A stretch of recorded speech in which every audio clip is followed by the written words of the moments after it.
No terceiro episódio do WordCast, recebemos Stefan Koppelmans, produtor rural, CEO da Lavita Alimentos, diretor da CNVEG e ex-presidente do Ibrahort.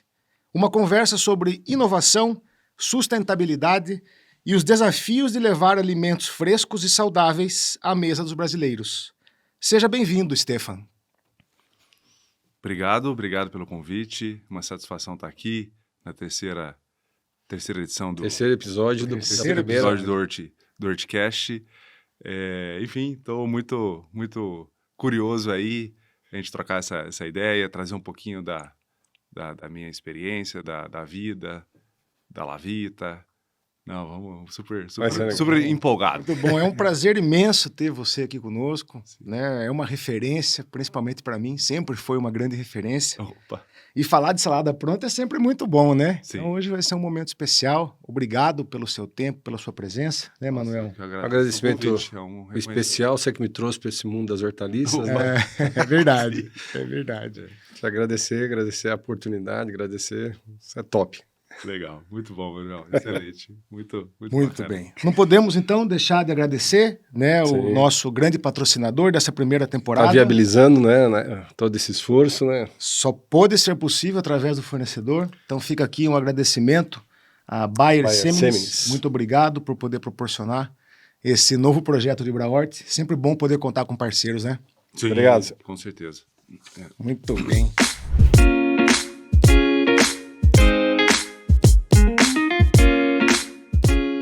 Vamos bater um papo, né, Stefan? Vamos. Temos algumas perguntinhas legais aqui, né? Então, para a gente começar, acho que é uma curiosidade de bastante gente, como é que surgiu a ideia, Stefan, de você fazer saladas prontas? Como é que nasceu isso? Da onde veio isso? Nossa, então bem do princípio mesmo, olha, é curioso porque, né, muitas vezes um empreendimento, alguma coisa, começa com ideias muito ingênuas. Ela começa realmente bem ingênuo.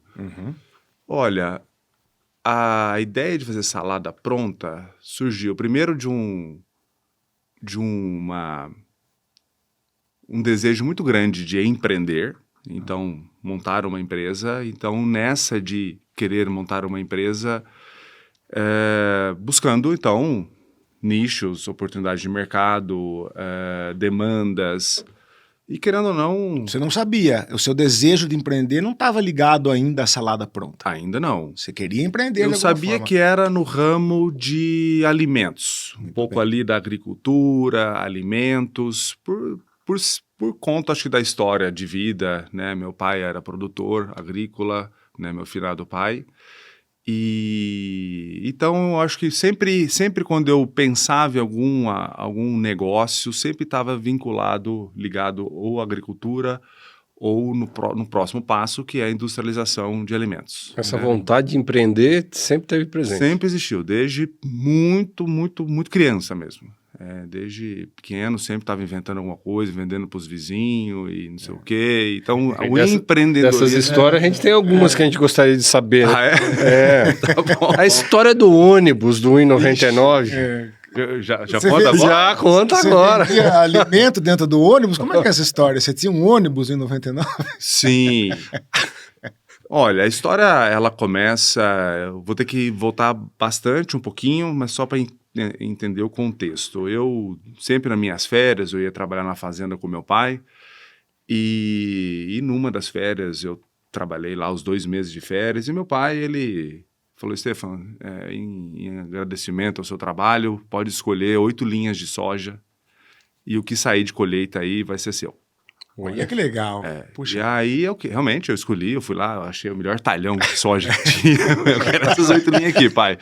Aí, beleza. E realmente foi um ano bom, porque foi um ano de colheita farta e o preço estava bom. E aí, com essa colheita, eu comprei 6 vaquinhas. Queria comprar uma, eu era novinho, eu tinha Qual a sua idade, eu tinha uns de 9 para 10 anos de idade. Rapaz, você era novo. Bem novo. Não, Legal. meu pai me colocou na fazenda bem novinho. Ele me ensinou a andar de trator com 8 anos de idade. Minha mãe achava uma loucura. Olha só. Então, realmente, com 9, 10 anos, eu já estava ali literalmente trabalhando. E Primeiro eu queria comprar, na época, era modinha os patinetes motorizados. Então, meus amiguinhos estavam tudo comprando, ganhando patinete motorizado. Então, eu queria comprar com essa soja patinete motorizado. Mas aí meus pais falaram assim, não, você vai investir o seu dinheiro. Então, aí uma das primeiras lições aí. E é uma lição de vida, Olha, né? O que é um aprendizado? Como é que Então, você cria um empreendedor, né? Fui proibido, então, de comprar o meu patinete motorizado e fazer parte do grupo. Mas, enfim, então comprei 6 vaquinhas. E essas 6 vaquinhas, elas foram procriando, estavam no meio do gado que meu pai tinha também. E aí, quando eu voltei da Holanda, eu me formei no 2º grau, fui para a Holanda, eu iria fazer a faculdade na Holanda, mas não gostei muito de viver na Holanda. Mas você ia fazer o curso de mecatrônica? Não, de engenharia mecânica. Engenharia mecânica. Engenharia mecânica na Holanda. Eu sempre quis na área de engenharia. Muito bem. Era ou civil ou mecânica. Era isso que, quando eu estava me formando no 2º grau, era o meu foco. Mas então eu fui para a Holanda, ia fazer faculdade lá. Só que não me adaptei bem à Holanda. Apesar de ser de origem holandesa, né? Sim, mas sempre tive sempre gostei muito do Brasil. Legal. Né? Então eu decidi voltar para o Brasil e também tinha decidido não fazer faculdade. Falei para minha mãe, meu pai já era falecido. Falei para minha mãe, quero fazer faculdade, quero já empreender. E nessa voltar, e essas 6 vaquinhas, depois de tantos anos, já eram 40. Olha que Então maravilha. eu vendi essas vaquinhas e queria investir. E meu primeiro negócio era uma pequena fábrica de palmito gueroba. Em Goiás é muito comum o palmito gueroba. Sim, famoso. É um famoso lá, como o piqui também é muito famoso.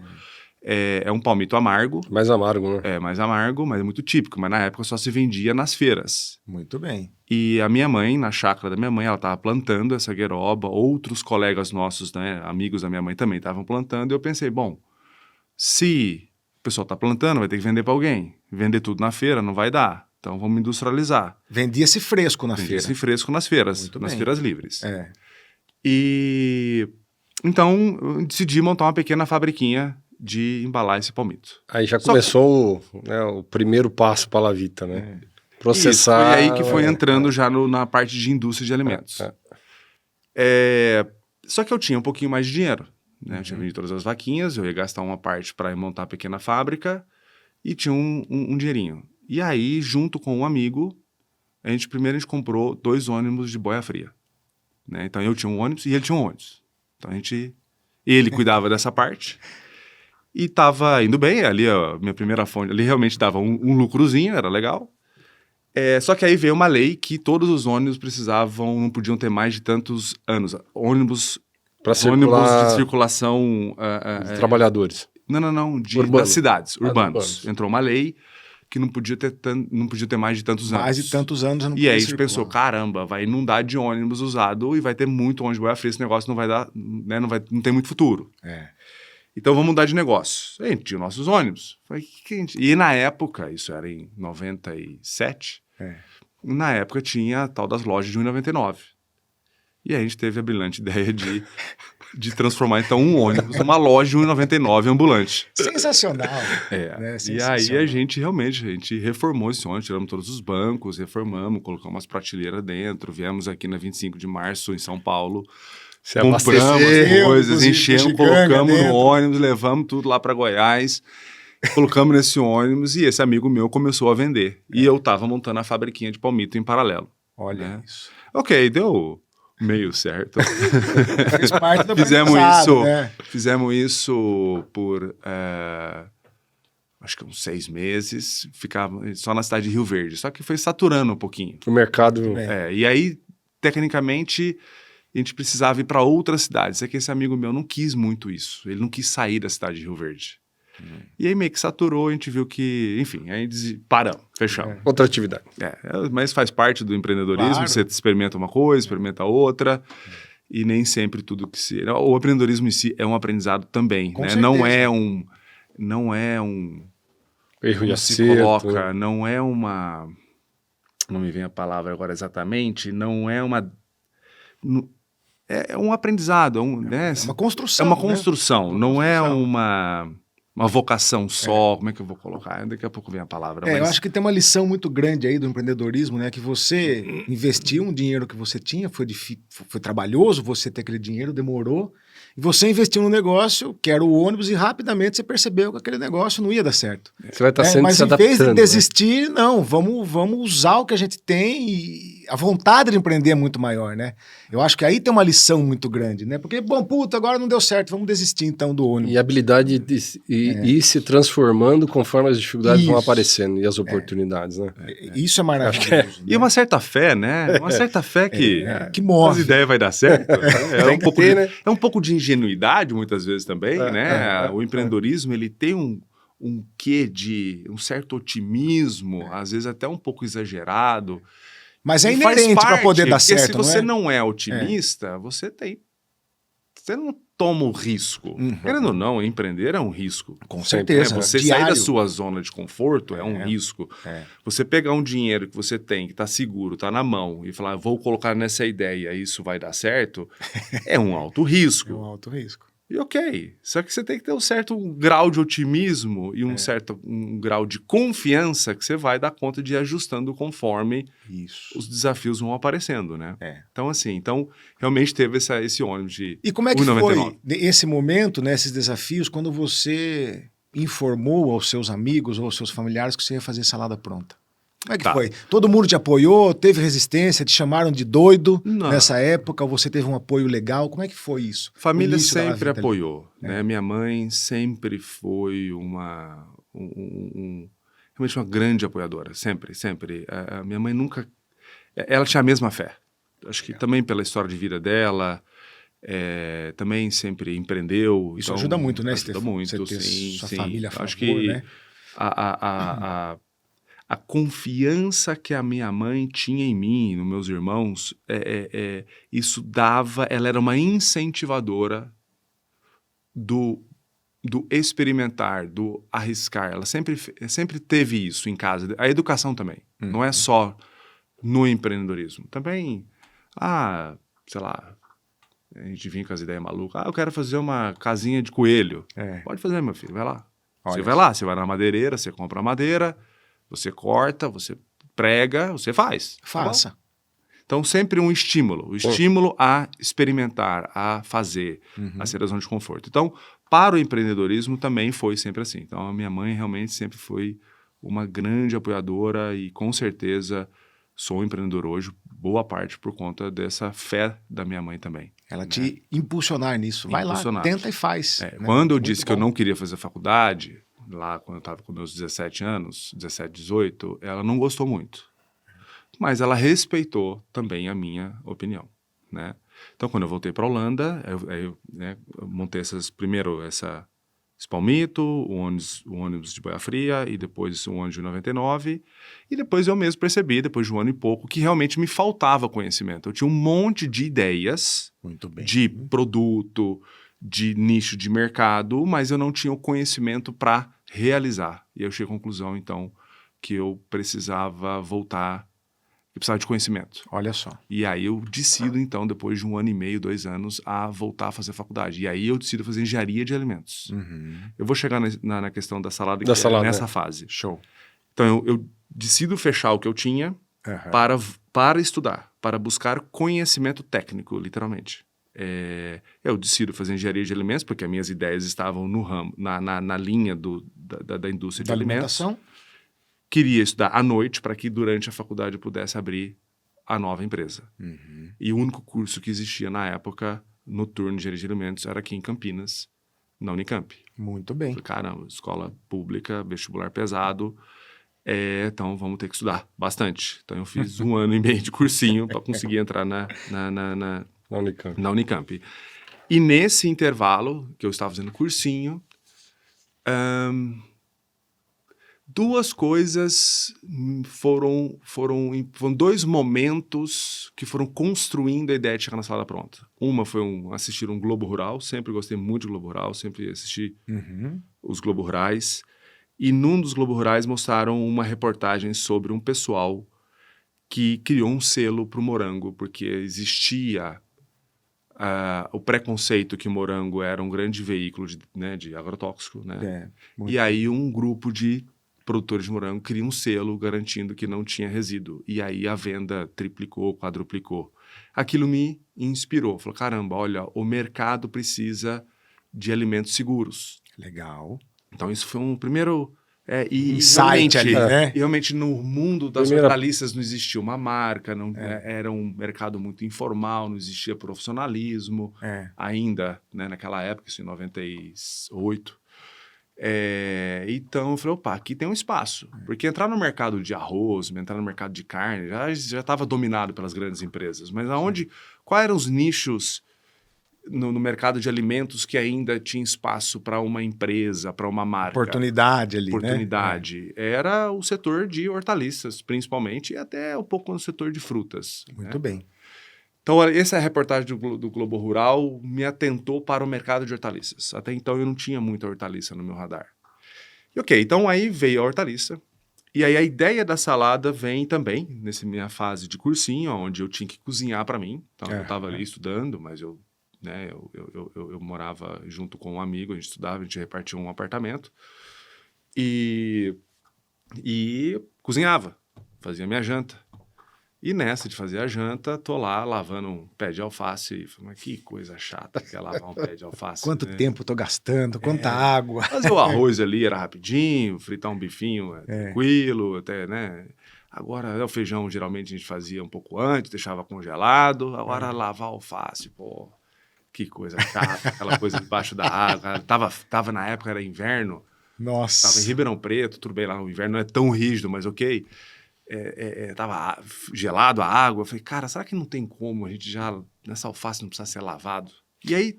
E isso você não relacionava com a Holanda? Porque você já tinha morado na Holanda e com certeza naquela época já tinha os vegetais frescos higienizados. Já estava começando. Era bem tímido ainda. Eu consumia, chamava Nasi Pocket. Realmente era uma embalagem que tinha um repolho fatiado, já tinha o alho poró fatiado para fazer um prato típico holandês. Muito bem. Que é um arroz com vegetais. E realmente eu comprava, mas naquele momento... Não se ligava. Não fez a ligação. Não fiz ligação nenhuma. Olha que coisa, né?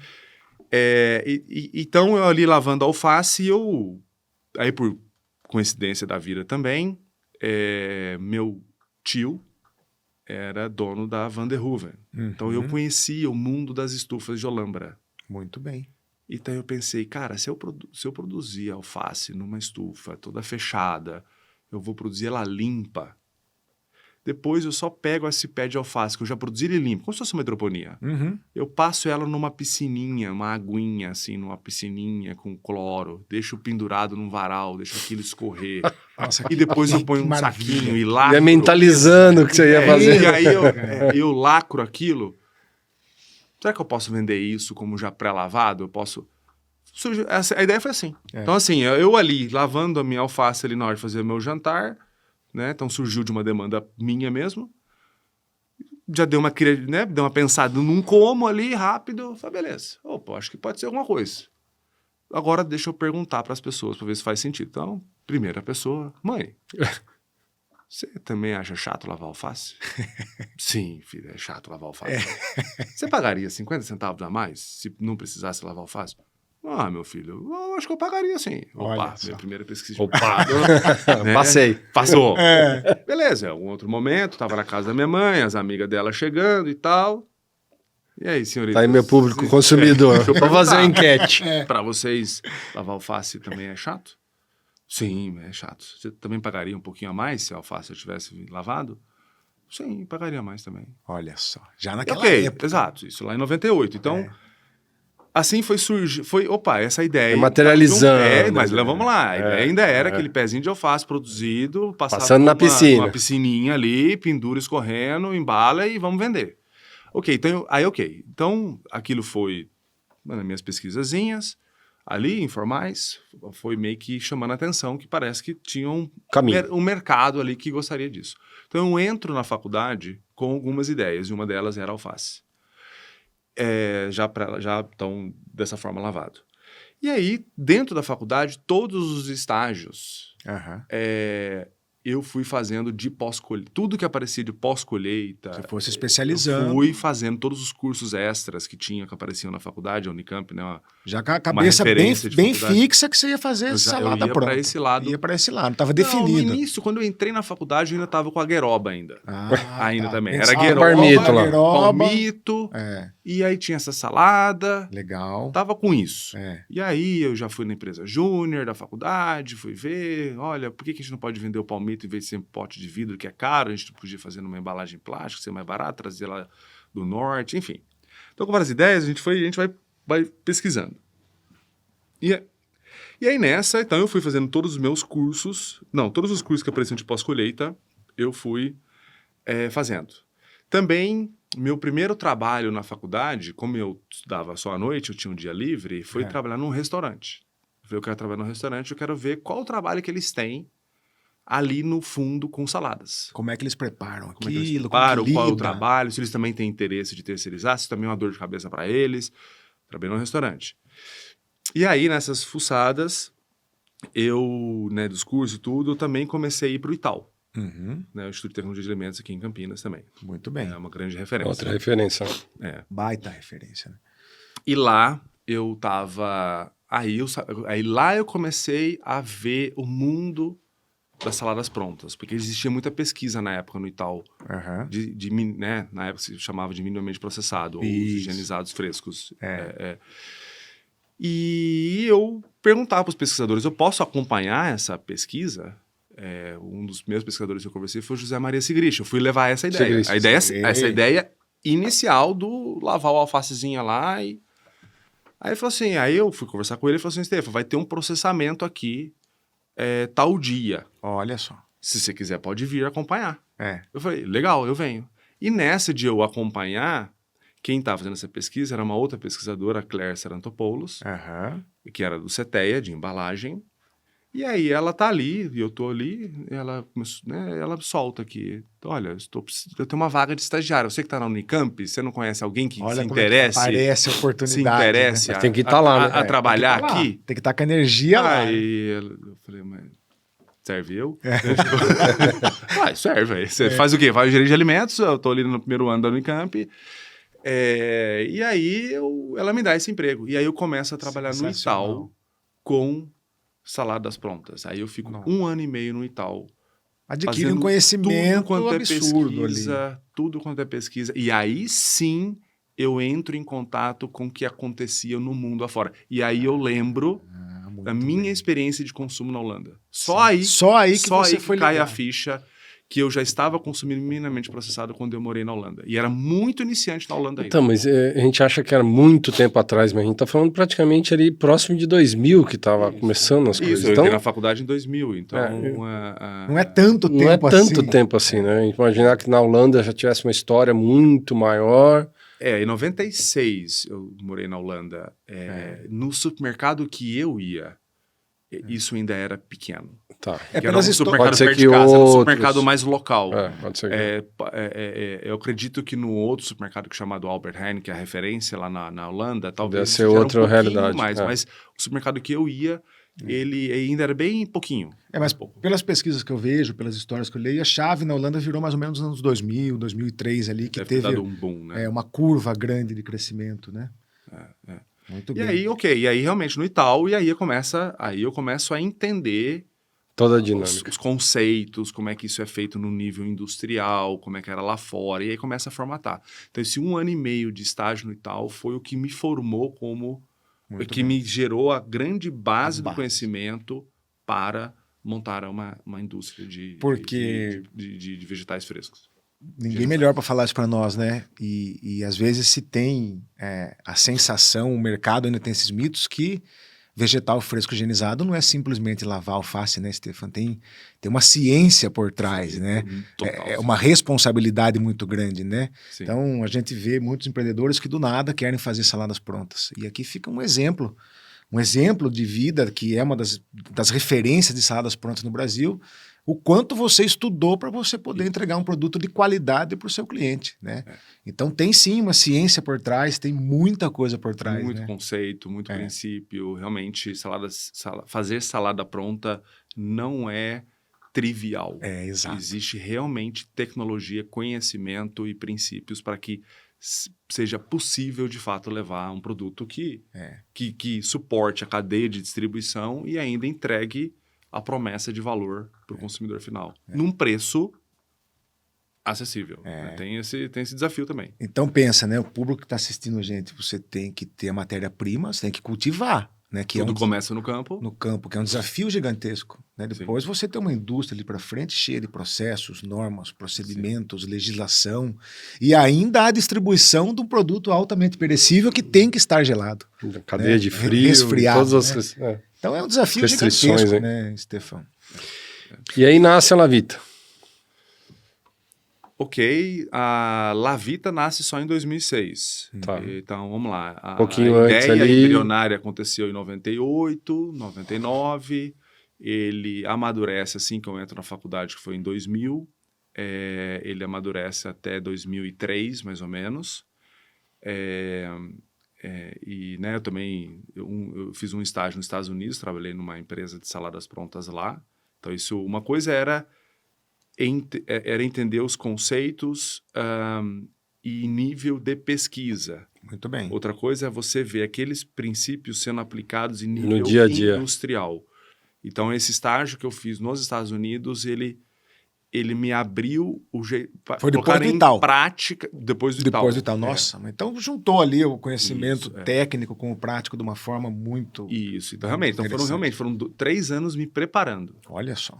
E aí, um dos conceitos é que uma salada pronta, tudo começa no campo.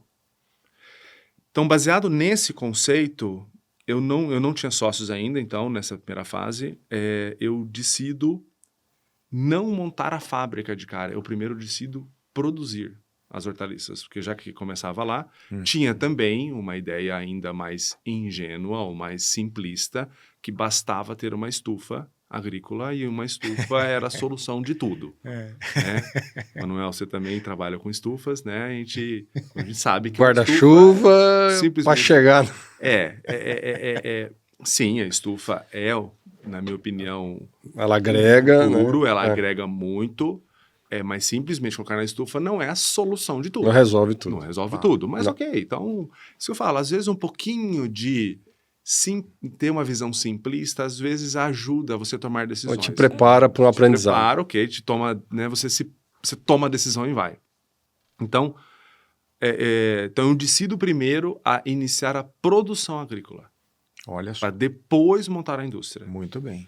E isso acontece em 2003, no meio do meu curso de engenharia de alimentos. Então, no meio do curso, como era noturno, eram 6 anos de curso. Então, no 3º ano, eu abro a parte agrícola. Eu alugo uma estufa em Olambra, eu começo a produzir rúcula, que eu começo a vender meu primeiro cliente foi um distribuidor em Itupeva, depois eu vou para São Paulo. E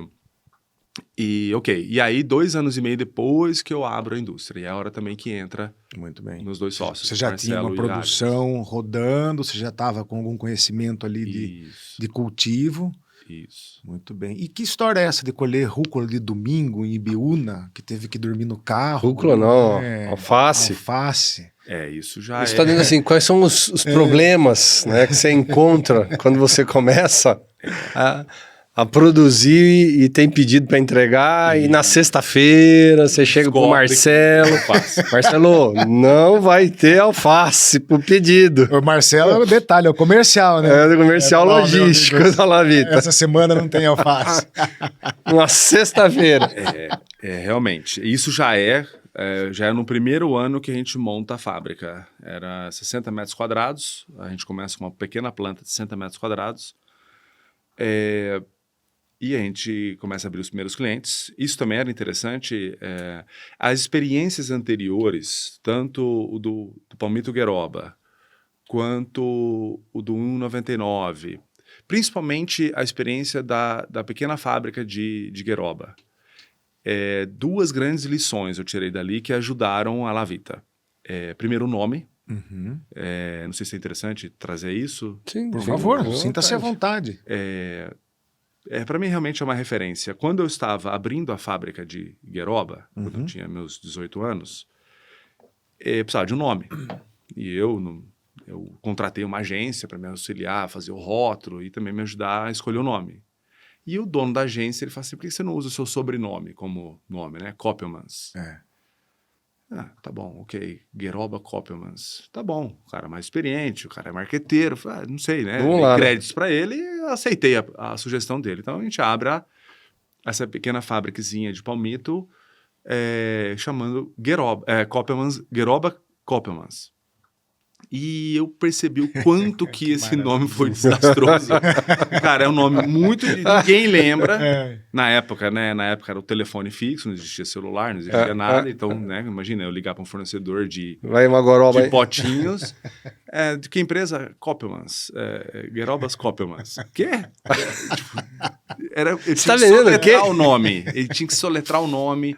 Então, realmente, o nome... tem que dar muita atenção quando você cria o nome de uma empresa. Com certeza. Né?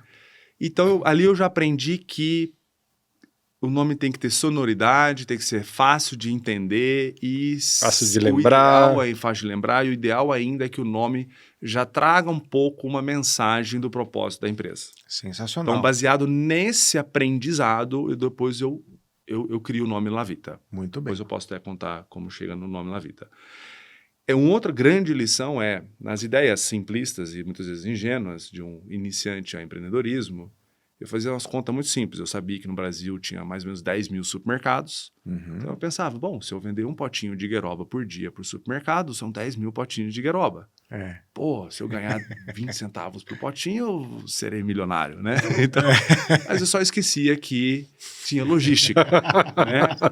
Tem que chegar lá, né? Só logística. Só logística para chegar nesses 10 mil supermercados. País do tamanho do Brasil. E o supermercadista, ele não está tão interessado em algum produto que só vende um por dia na loja dele. Né? Então, certeza. Ele quer giro. Mas enfim, é importante esse tipo de... Isso aí é que saem as experiências, o aprendizado, né? Então, esse tipo de lição... E outra, quando eu saía batendo na porta dos supermercados, era a cada 10 que eu batia na porta, eu ganhava um sim de poder colocar. E muitas vezes eles aceitavam, porque eu era um jovenzinho de 18 anos, ali tentando empreender. Vamos ajudar esse cara aí. Vou ajudar esse cara. Olha aqui. Não está comprando o produto, né? E, então, quando a gente decide começar a vender salada... eu também falava para o Marcelo, nós vamos sair vendendo, batendo na porta dos supermercados agora, né? Tinha um dia, foi 16 de... A gente começou a vender, acho que no dia 12 de junho de 2006, para as primeiras entregas acontecerem no dia 16. Foi quando a Lavita inicia, de fato, o seu trabalho. Só. 16 de janeiro de 2006. 16 de janeiro de 2006. É uma segunda-feira. Tanto é que a gente tem um momento, eu e o Marcelo, a gente constrói a câmara fria, a gente começa, tá tudo lá as maquininhas que a gente comprou, a gente fez, porque na época a gente não tinha capital para comprar as máquinas ainda prontos. E a gente... É um dia que marca. Eu e o Marcelo, a gente falou... A gente ligou a câmara fria. Nossa, Ele falou assim, que espetáculo. Nunca mais essa câmara fria desliga, sabe? Olha isso. E realmente, você liga o sistema e fala assim, cara, agora é pra frente. Porque nós já tínhamos o pedido. Olha só. Mas só voltando à questão do pedido, a gente saiu para vender. Então eu, na minha referência da época da minha experiência da Gueroba, eu achei que a gente ia tomar vários nãos. E saiu eu e o Marcelo, nós tínhamos marcado alguns supermercados, o primeiro foi em Olambra, depois a gente tinha marcado alguns em Jaguariúna. Já ia com a sacolinha, levavam ao mostruário, a gente fez ia com a salada geladinha para mostrar pro comprador do supermercado. E aí a gente marcou com o comprador e falou, olha, não temos essa proposta aqui. Legal. Eu quero. Na primeira, sim. Na primeira. Rapaz, eu e o Marcelo, cara, primeiro cliente, sabe, aquela coisa de início de negócio, né? Você fica agora feliz com a primeira conquista. Meu Deus. Beleza, aí vamos para Jaguariúna. Também. Sim. Fomos no próximo cliente? Sim. Fomos no outro cliente? Sim. E aí o Marcelo falou, Marcelo, eu achei que a gente ia ter que bater na porta de uns 10 para ter um sim. A gente teve 100% de sim. Que maravilha. Vamos parar. Porque a gente não dá conta não vai. Só entregar. 3 supermercados tá ótimo. Bora começar. E aí, beleza. A gente tinha 3 supermercados, pedido colocado. E aí veio esse momento que a gente... Acho que no domingo a gente liga as câmaras. Aí a gente colheu a nossa alfacezinha e tava lá no estoquezinho, lá dentro dessa câmara fria.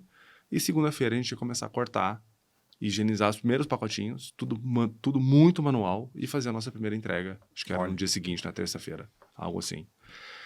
Então, assim que começou. E aí, nessa época, para chegar na sua pergunta, da questão desse domingo que a gente foi para Ibiúna, eu ainda acreditava que a estufa era a solução de tudo. Então, nós tínhamos alface na estufa, em Olambra, e principalmente alface americana. A nossa base das nossas saladas era alface americana. E a alface americana é o que é o mais... Ele é o mais... menos adaptado ao clima de verão de Olambra. Ele precisa muito de noites frias, de um clima mais ameno, o clima do café, o clima da altitude. Então, em janeiro, alto verão, a gente começou dia 16 de janeiro, acho que não passou 2 meses, 1 mês, alguma coisa assim. Estávamos em fevereiro ou março, eu não lembro a data. Essas alfaces não produziam. Elas tinham queimadura de borda, elas não tinham tamanho. Cara, e agora? Agora temos o pedido. Como é que a gente faz? Se a gente já tinha nossos primeiros clientes, a gente não podia ter ruptura. Já no início, assim... Marcelo, não tem alface. E para segunda-feira a gente não tem o que processar. O que a gente vai fazer? E aí a gente falou, vamos pegar a nossa Fiorinozinho e vamos para onde é a região das alfaces, que é Ibiúna. Vamos cavar Bora alface. pra lá. E a gente nem Olha o tinha, acho que a empreendedorismo gente na pegou uma veia. camiseta cada um. Não, acho que eu pego 2 camisetas, a gente põe no carro e sai. A gente achou que a gente ia sair no sábado e voltar no mesmo dia. E a gente vai para Ibiúna e não encontra alface americana, porque Ibiúna não é uma região forte de alface americana no verão. Muito bem. Aí lá, a gente não achou nada. E aí a gente... Bom, voltei a ficar aqui, só que a gente só tinha 2 camisetas. Acho que uma só, não sei, não lembro. E a gente dorme no hotelzinho e lá no hotel a gente pergunta pro dono. Onde tem alface americana? Tem em Piedade. Tá, beleza. E então, a gente dorme, levanta cedo e vamos pra Piedade. Chegando em Piedade, alguém falou, olha, tem um produtor de alface americana que fica atrás ali da churrascaria Piscinim, se eu não me engano. Bate lá. A gente chega lá, 7 horas da manhã, no domingo, bate na porta. Senhor Ishihara, se eu não me engano, o nome dele, ou Ishimura, eu não vou lembrar o sobrenome do japonês, do produtor. E aí lá, Marcelo e eu, né, um holandês e um japonês, no portão dele, falou, olha, somos aqui, estamos procurando alface americana. E a gente, né, indicaram um senhor aí, o senhor talvez tenha alface americana, a gente explica um pouco a situação, ele falou assim, olha, eu não tenho alface americana, porque acabou de passar um granizo aqui e acabou com toda a alface. Nossa. Falei, mas como assim? Mas ela acabou? Ela, não, tem umas bolotinhas lá no campo. Falei, eu acho que pra nós pode servir, porque a gente vai cortar, a gente vai fatiar ela. Podemos ir lá ver? Podemos ir lá. Ele foi super legal. Receptivo. Solista, né? A gente foi lá no campo dele e realmente tinha passado um granizo, então tava só as americaninhas, as bolotinhas. Mas eu olhando pro Marcelo, falei, Marcelo, isso aqui dá pra gente processar, hein? Não, a gente compra. O que você faz o preço? Ele fez super baratinho, porque pra ele tava perdido. Só que a gente não tinha caixa, não tinha nada pra carregar.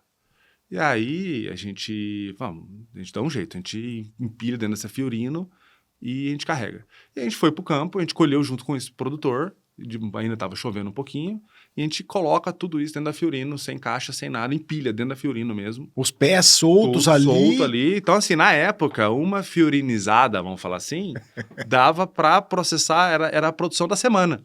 Quase. Imagina e aí a gente volta, feliz da vida, com essa alface americana que tinha tomado granizo. Foi a nossa sorte. Tinha tido esse granizo aí. Nossa, que história maravilhosa. Cara. E foi super legal e nos vendeu, então, essas primeiras alfaces. A gente levou pra fábrica e processamos, entregamos, não criamos ruptura pro cliente. Esse tipo de coisa. Aí é final de semana, não tem horário e... São muitas lições. E a gente tem essa foto, a gente tirou essa foto com esse produtor, tá? No nosso livro de lembranças. Realmente foi um momento muito marcante, porque... Tava começando. É isso, né? Dizem muito, né? Você começa e você dá um jeito de resolver conforme a anomalia aparece. E você é criativo e dá um jeito, e é isso mesmo, você vai. Não sei, você vai. Ô, Stefan, acha a solução. E com todas essas histórias maravilhosas, todo esse início, ainda você tem uma longa trajetória. Fala um pouquinho para nós o que é La Vita hoje, em números. O que é La Vita hoje? Números. O que a La Vita representa, o que ela põe no mercado? Bom, La Vita hoje, então aquela câmara fria que a gente começou com 60 metros quadrados, né? Lembrando, 60 metros quadrados é um É uma sala de 5 por 12, 6 por 10. Justo. Tudo que, na época, tudo estava dentro de 60 metros quadrados, hoje são 5 mil metros quadrados de área fabril. Então, isso, em 19 anos, 2006 para agora, né, multiplicou por Nossa. 100 vezes, praticamente. 100 vezes, né? praticamente, Na época, né, então, hoje, a Vita são ao redor de 600 funcionários. A gente tem ao redor de 1.400 supermercados que a gente fornece. A gente faz no mínimo 3 entregas por semana, na média 3 entregas por semana. No mesmo ponto de venda. No mesmo ponto de venda. Então, estamos falando em ao redor de logística 4 mil muito entregas eficiente. por semana. 4 mil entregas na Então, semana. realmente, a logística 4.000 porta a porta, porta a porta, toda uma gestão de material circulante, né, de caixa plástica. Então, realmente é uma operação. A Lavita a gente enxerga como 3 grandes pilares de negócio hoje. A unidade agrícola, a unidade industrial e essa unidade de distribuição. A gente enxerga isso hoje como É como se fossem 3 business ali, 3 negócios separados.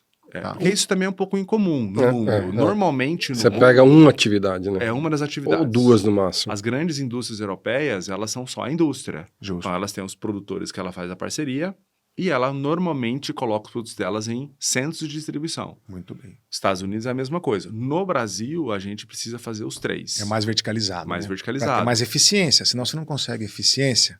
Mas gerenciar tudo isso não é fácil. É, Às vezes é melhor complexo. você ter parceiros profissionais que tenham escala do que você ter que fazer tudo. Muito bem. Né? Então, acho que isso hoje é uma barreira, é uma vantagem competitiva, mas nessa história isso dificulta. Você tem que desenvolver 3 núcleos de negócio para viabilizar o seu propósito. Com certeza. Então, é um Desafiador. Desafiador. Ok, depois de 19 anos, você acaba descobrindo que você tem 3... Você acabou desenvolvendo 3 grandes negócios. Então, acaba sendo... A dificuldade depois se torna, às vezes, uma oportunidade, né? Então, então voltando um pouco em questão de números, então somos ao redor de 600 funcionários, são mais ou menos 1.500 pontos de venda que a gente atende 3 vezes por semana no mínimo, em média. Tem a unidade agrícola em Andradas. Muito bem. Né? Tem a indústria em Olambra. Por enquanto, a gente só vende na região ainda a parte norte de São Paulo. A gente nem faz o estado todo ainda, então a gente ainda está muito regionalizado. Não estamos ainda distribuindo pelo Brasil.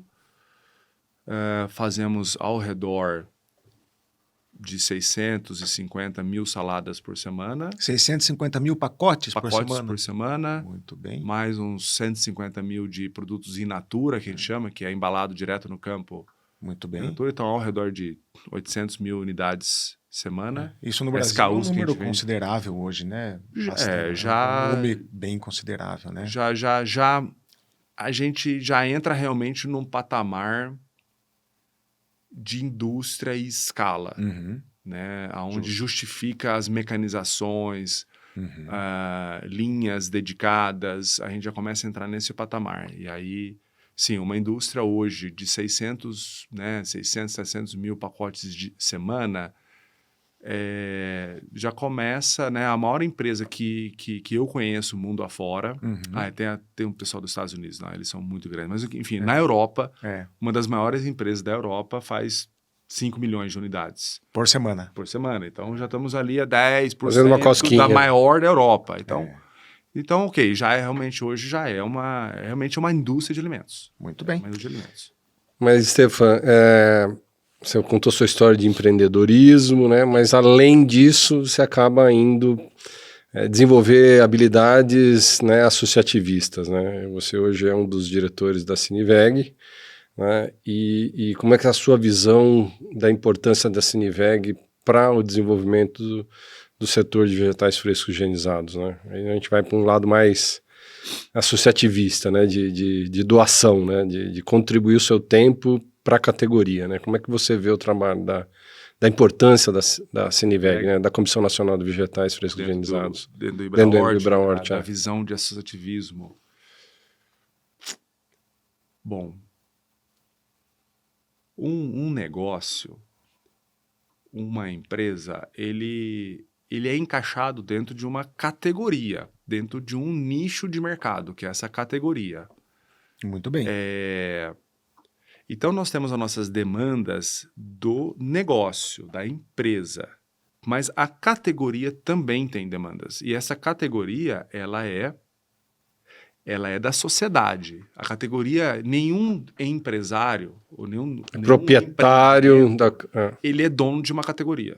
Com certeza. Ele é participante de uma categoria, ele é participante de um nicho. Então, a categoria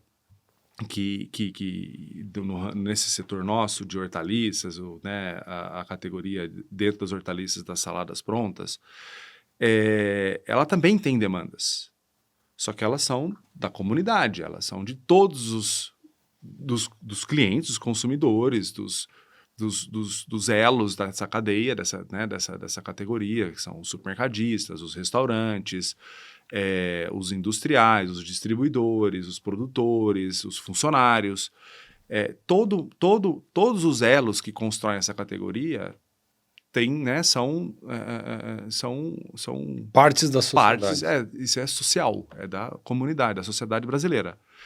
E aí que entra o grande papel de uma associação que representa essa categoria, que fala em nome da categoria, que se relaciona com a sociedade em nome dessa categoria. Muito bem. Então, assim, por isso que eu sou sou muito motivado de participar de uma associação que represente a categoria. Vejo isso com uma importância enorme. Muito bem.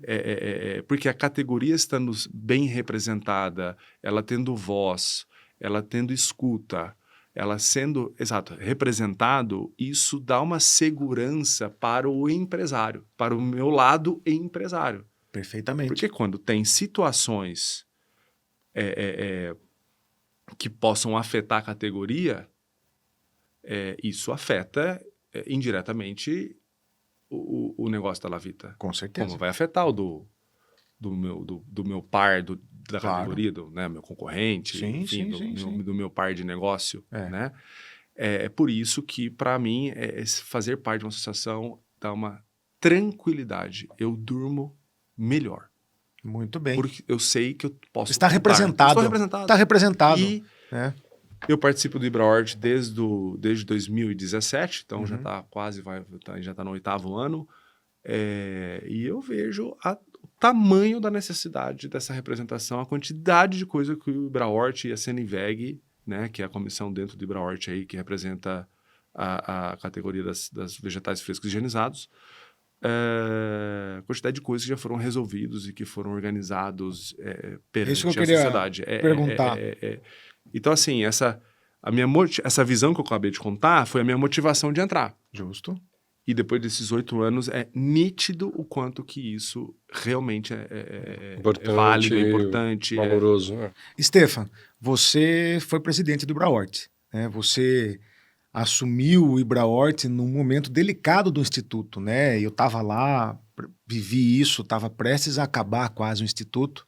Quando formamos uma diretoria muito boa, você assumiu ali e a sua gestão hoje é uma referência dentro do IBRAHORT. Uma mudança significativa. Uma mudança significativa. Trouxe um caráter mais empresarial para o IBRAHORT. Isso. E isso trouxe uma energia positiva que provocou muita mudança. Né? Esse lado empreendedor, né, botado no IBRAHORT, ali as coisas aconteceram. Foi quando também trouxemos o Manuel na sua gestão. E aí eu queria saber de você, quais foram os aprendizados que você teve durante essa gestão, porque não é fácil, tem que dedicar, e quais foram as conquistas que o IBRAHORT teve ali na sua gestão? Legal. Realmente, bem lembrado. Uma diretoria. Foi realmente uma diretoria muito especial. Uhum. Era um momento, acho que a gente estava ali, eu estava como presidente representando essa diretoria, e foi um momento, acho que muito feliz, de uma união de pessoas. Foi gostoso. Do encaixe, né? De perfis e de engajamento, de vontade. Uhum. E acho que essa deu uma cola muito, muito legal. E ali a gente, né, acho que realmente o IBRAHORT tinha sido fundado não há tanto tempo, mas ela ainda precisava criar uma estrutura de governança e e começar a girar com as próprias pernas, né? Perfeitamente. Começar a andar com as próprias pernas. E né, ela estava realmente um pouquinho ali. O fundador, o Carlos Smith, tinha falecido há pouco tempo. Exato. Então, realmente estava um pouquinho à deriva o Ibrahort. E isso, quem na época era associado, estava questionando se continuaria ou não. Perfeitamente. Foi aí quando a gente chegou. Uhum. Né? Essa diretoria, éramos 5, se eu não me engano. Me convidaram para ser presidente, aceitei. Também, de novo, um pouco imaginando que era uma questão simples, a gente aceitou, mas aí quando a gente se mergulhou, a gente percebeu que precisava fazer, criar esse passo, né? Muito de sair, de estruturar o Ibrahort para que ele tivesse realmente uma cara mais profissional, mais autogestora, né? Ela tivesse pudesse andar com as próprias pernas. Eu né? me lembro bem que a gente tinha uma lista gigantesca de ações, uma agenda do Ibrahort que não tinha fim, era páginas e páginas. Eu me recordo muito bem que você falou, gente, agora não é quantidade, vamos começar a resolver as coisas, né? Em vez de a gente ficar abrindo frente aqui, vamos resolver, né? Então isso me marcou muito e foi com esse espírito que você veio mesmo. Não adianta a gente ficar abrindo frente, vamos resolver o que a gente tem que resolver para depois continuar abrindo frente.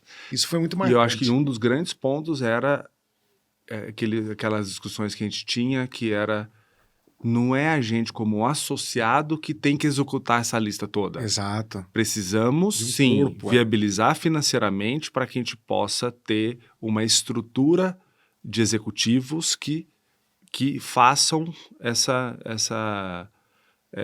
esse trabalho de tocar as demandas. Exato. Né? E aí eu acho que isso foi até o nosso primeiro grande objetivo, mas Isso.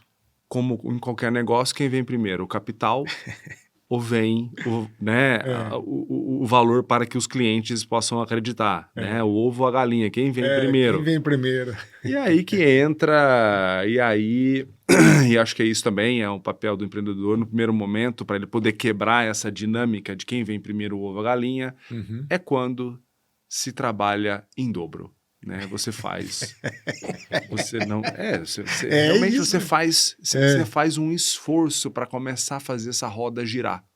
Você ainda não tem um capital para ter o executivo, só que você não tem um executivo ainda para poder tocar as demandas para gerar valor. Então você tem que fazer os dois papéis. O do associado, tem que solucionar os problemas, ao mesmo tempo você tem que ir atrás dos novos associados, fazer essa roda girar. E aí realmente foi a beleza daquela diretoria que estava toda engajada. E a gente criou um bom business plan. E a gente teve... Realmente a gente se dedicou para fazer essa roda girar. Então... E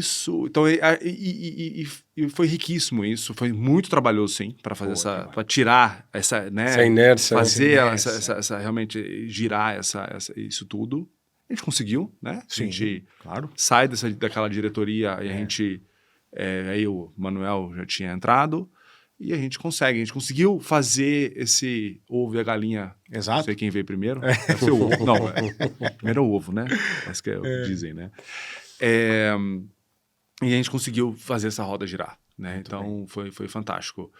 As lições, para mim, como pessoa, né, é um trabalho voluntário, não tem remuneração, mas é óbvio que tem muitos ganhos também. Claro. O aprendizado. Eu acho que né, éramos 5 empresários fazendo aquilo, então é muita troca, é muita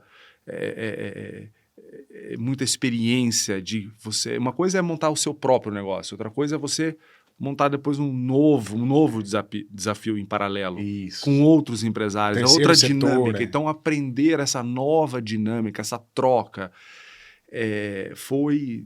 Né, sentar na mesa com outras lideranças e aprender a forma como eles fazem, foi uma grande lição de liderança, de empreendedorismo e tudo mais. E, então, isso para mim foi no ambiente associativista, né? E a abertura, e o network, quantidade de empresas que na época a gente conheceu. Muita gente. De aprendizados. Então, assim, apesar de eu ter tido menos tempo para a Lavita, e fiz meio que uma imersão. E isso depois me deu muito retorno na Lavita depois, tanto de aprendizados que eu tive nessas visitas de outras empresas, também conhecer Brasília, conhecer os... Né, você tem um pouco de intimidade, Como é que funcionam os as coisas, ministérios, como é que funciona realmente esse outro mundo que, se você não está numa associação, é difícil você ter acesso. Né? Então, é uma experiência de vida também extraordinária. Claro, acho que naquela diretoria, acho que o grande legado que a gente conseguiu, além de a gente montar a estrutura do Ibrahort, a gente conseguiu, acho que um grande legado que foi principalmente a questão do ICMS ali junto com o Dória em São Paulo. Essa foi uma grande... Né? Eu acho que essa foi uma mega... Os Minor mega Crops legado, também, Minor né? Crop. Nossa, Minor Crops foi fantástico, né? Baita trabalho, resultados a Elisângela ali à frente, tecnicamente. E Deu corpo para as demandas. São resultados do estruturais, produtor, né? Que vai para sempre Exato, ali, né? Isso é importante, base do negócio, né? Exato. Então, realmente, o Minor Crops, teve mais coisa, mas enfim, mas acho que o que eu sei que essa história marcante, a questão também Show. Da questão do ICMS, que sempre foi um grande gargalo, principalmente para as saladas prontas e, de certa forma, também, se a gente não tinha o Ibrahort estruturado naquela época que veio aquela questão de tirar as isenções do ICMS para o setor agrícola, já não era nem mais uma questão... Só horticultura. E a gente, na época, a gente foi muito ativo de segurar isso. Exato. Então, assim, não... De mostrar São muitos benefícios, né? Muitos benefícios revertidos para o setor aí. Foi extraordinário.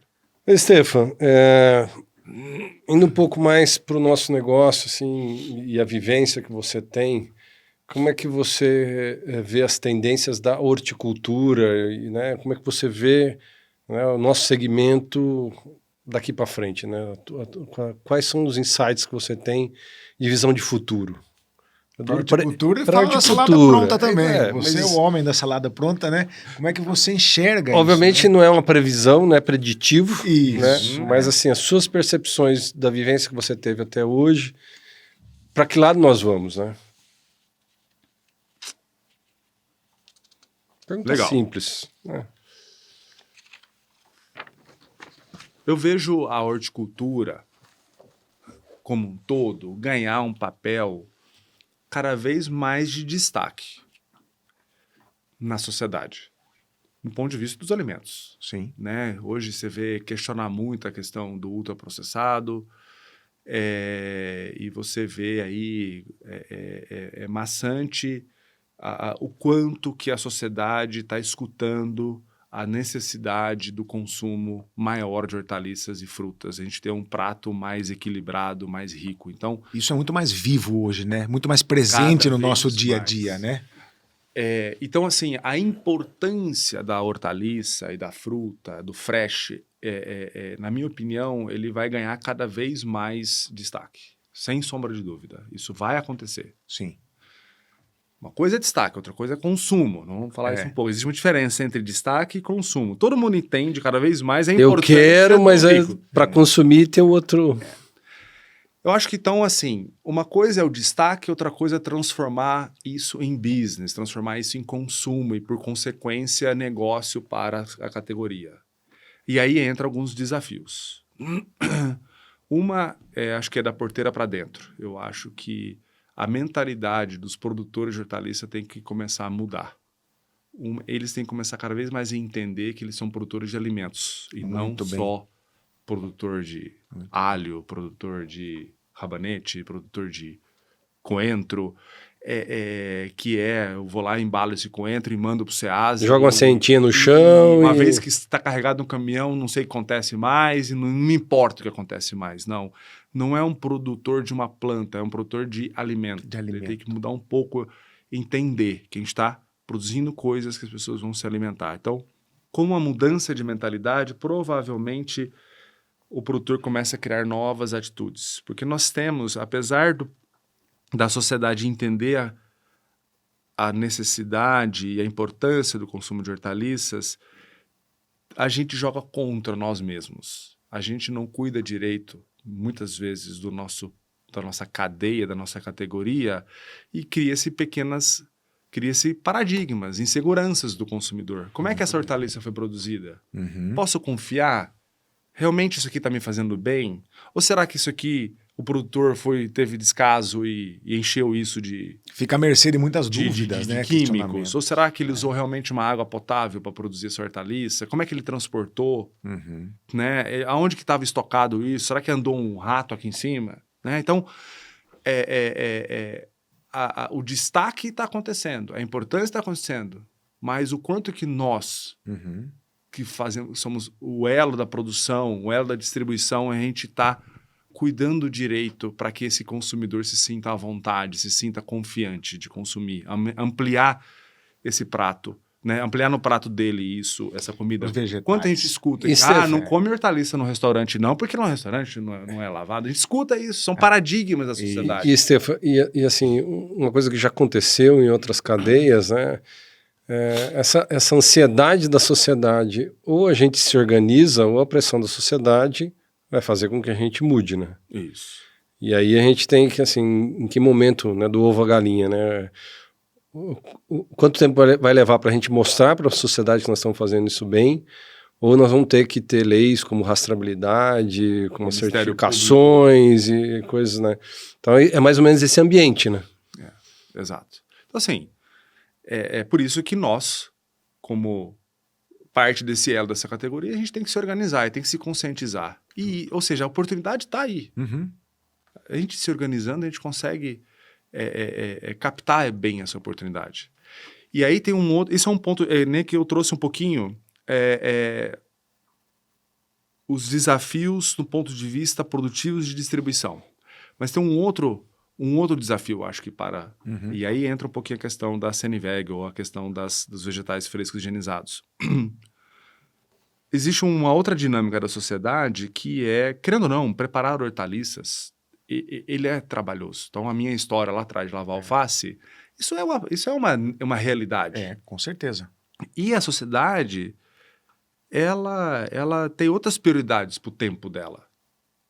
Né? As pessoas elas não querem estar ali na cozinha o tempo todo. Sim. Então, apesar da importância, entenderem da importância das hortaliças no prato, existe a barreira dos preconceitos, mas existe também uma grande barreira que é acessibilidade, a praticidade. Então, nós como setor temos também que nos organizar para facilitar a vida desse consumo. A salada pronta é um facilitador para se alimentar de vegetais. Exato. Né? Tanto é que tem pesquisas que demonstram que Sim. quando a pessoa tem acesso ao vegetal já pré-pronto, o consumo dela aumenta. O consumo aumenta, sim. Né? Com certeza. Óbvio, o PDAs fala isso. Tem um desafio ali também da acessibilidade financeira. Mas mas isso é a categoria, né? O setor precisa se organizar, precisa ganhar escala, se profissionalizar e assim vai. Mas então, assim, então, resumindo agora tudo, hortaliça, para mim, cada vez mais destaque na sociedade. Sim. Mas para a gente captar esse destaque, essa oportunidade toda, a gente precisa se organizar. Tanto da porteira para dentro, na distribuição, quanto também da gente criar acessibilidade, também, né? Não só em preço e qualidade, mas também em praticidade. É uma forma de valor que você agrega disponibilidade, né? Acesso. Isso. Que muitas vezes a gente fala, por que não consome? É por isso. Porque ele não está disponível. Porque é mais fácil você pegar os macarrão instantâneo do que pegar... Cadê a indústria trazendo uma opção pronta, saudável, ali, segura, você cansado em casa e você quer uma comida rápida para poder descansar. Saudável. Cara, cadê a opção? E eu vejo isso que também é um ponto que eu acho que a gente deveria falar muito com as políticas públicas. Não é só incentivar o consumo da salada pronta. E os incentivos para ter refeições saudáveis, com mais hortaliças, com mais frutas. Questão da saúde pública, né? Preventiva, né? E tem um ponto de vista também que considera que é o ambiental, né? Se a gente pensar, por exemplo, fazer uma salada em casa hoje, a gente vai comprar um monte de resíduo, vai trazer esse resíduo para casa para depois descartar ele de novo, né? Então, quando você está consumindo vegetal fresco higienizado, o resíduo já ficou na tua fábrica, que com certeza você vai dar um destino muito mais nobre e mais sustentável. Exatamente. Então, tem esse ponto também, né, Stefan? Então, a cadeia toda fica mais organizada, sustentável, eficiente, né? Muito bem. É conversa boa, O papo tá bom. vai embora, né? Se deixar aqui, a gente passa o dia conversando. Então agora a gente vai pro último bloco. O pinga-fogo. O Pinga Fogo. Tem isso. Então vamos fazer algumas perguntas rápidas e você responde rapidamente. Tá bom. Então vou começar Pronto, aqui. de pronto. Um cheiro que te lembra a infância. Uou. Jambo. Jambo. Ah lá. Isso tem explicação. Mas Ah, que legal. Uma inovação que mudou a sua empresa. a inovação de levar a proposta de produto para o mercado diferente. Foi na época da inovação. Na época, só se vendia salada inteira e Folhas inteiras, né? Legal. Folha inteira naquela embalagem em balão. Legal, E a legal. gente levou a proposta das hortaliças já pré-fatiadas. Você trouxe um conceito, conceito Lavita ali. inovativo É verdade. de salada pronta. Disruptivo, né? E isso, a gente insistiu muito, a gente foi muito questionado pelo mercado, mas a gente insistiu, e isso com os anos se provou que é o que viabilizou todo esse sistema que a gente tem. Hoje você tem 4 Essa é a saladas inovação. prontas? 4 modelos de saladas a Lavita tem? Prontas assim? Não, muito mais. Muito mais. A gente começou com 4 na Com época. 4 saladas, couve, manteiga fatiada e Primavera Mix, que é uma misturinha de repolhos. Hoje você tem muitos A mix. gente tem hoje 40 ou 50 itens. Muito bem. Né? Mas esse eu acho que é o ponto mais inovativo. É isso. O que não pode faltar na mesa do produtor? Põe um livro de marketing. Um livro de marketing. Tem que Gostei. entender, ele tem que entender quem está consumindo O negócio Ele tem dele. que se Boa. conectar com... Ele tem que estar Boa. mais próximo de quem consome o produto dele. Gostei. Ele tem que entender... Exato. Põe um livro de marketing na mesa dele. Muito bem. Salada pronta é? Salada pronta é solução, é saúde, Boa. vários S, 5 S. 5S. E, Stefan, a última pergunta, né, desse episódio, né, da nosso papo hoje, assim. Se você pudesse dar um conselho para um jovem que está começando agora, o que você falaria para ele? Começando... No segmento de horticultura. no segmento de horticultura? Começando agora. Um jovem empreendedor. Pode ser em qualquer elo. Sim, ele está começando. Ele quer começar a trabalhar com salada, setor. ele quer começar a trabalhar com hortaliças, né? É um jovem. Né? Se olhar para trás o que você viveu, assim, o que você falaria para ele? É mais ou menos assim, se fosse para começar de novo, né? É mais ou menos assim. Só que você estaria dando conselho para um jovem, né, que estivesse começando.